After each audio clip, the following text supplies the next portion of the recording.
for seekers of God. That is Shivananda Vani. Hope you are enjoying the episodes. Do share and like our videos and subscribe to our channel.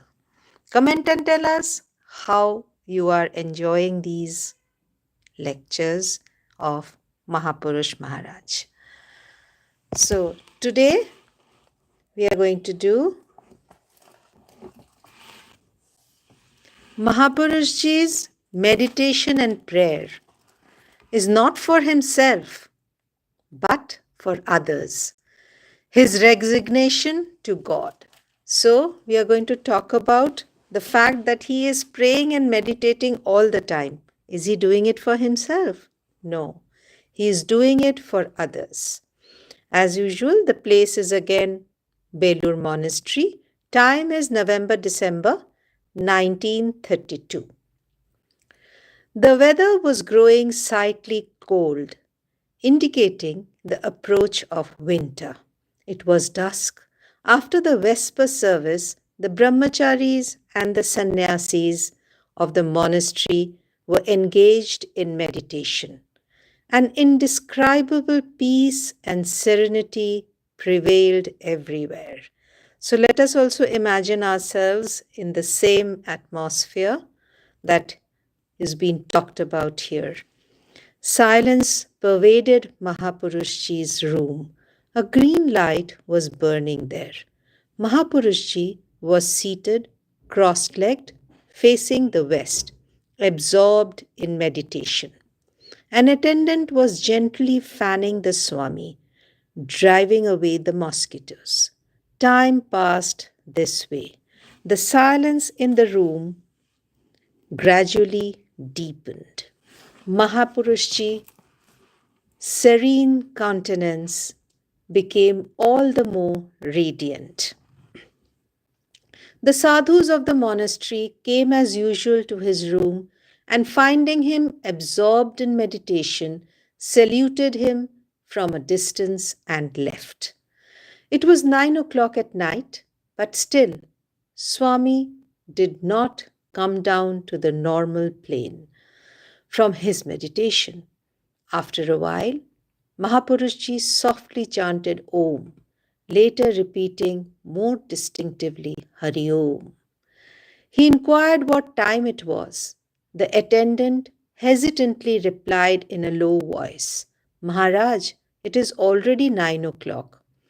Mahapurushji, has the bell been rung for the offering of the food to the master?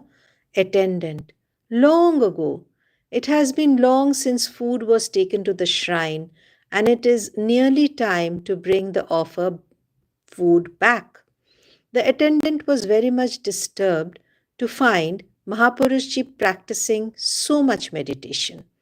It was the special instructions of the doctors that he should not practice too much as it was harmful for his health. The attendant therefore took courage to ask, what need have you to meditate so much?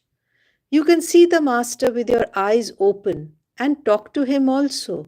Why do you have to meditate so much? Melting with affection, Mahapurushji remarked, Yes, my child, you have rightly spoken. Without any effort of our part, the master graciously appears to us and if necessary, talks to us too. The Master, the Holy Mother, Swamiji, and others are all very gracious. There is no doubt about it. We do not have to meditate to see the Mother or the Master. I do not meditate for that purpose, but for this. Many have had initiation from me, but not all can keep up their spiritual practice. There are still others who, although they keep up their practice, do not make much headway because of certain obstructions in their individual lives. For them, I have to pray separately. When I concentrate a little, their faces flash across my mind and I pray for them individually. I have to remove the obstructions that stand in the way of their spiritual progress. So, this is what the Guru does for us. He removes all the obstructions of spiritual progress. Besides, in this world, many have trials and tribulations. I have to help them in that respect also.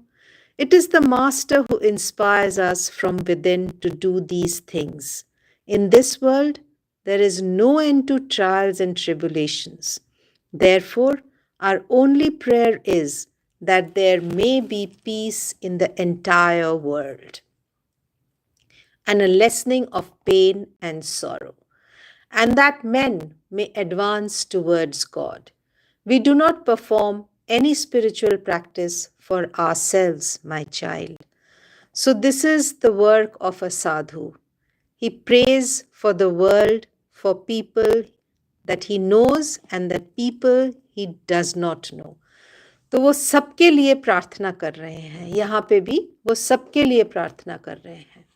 Every word of Mahapurushji bespoke the earnestness of his heart, the fountain of his love overflowing.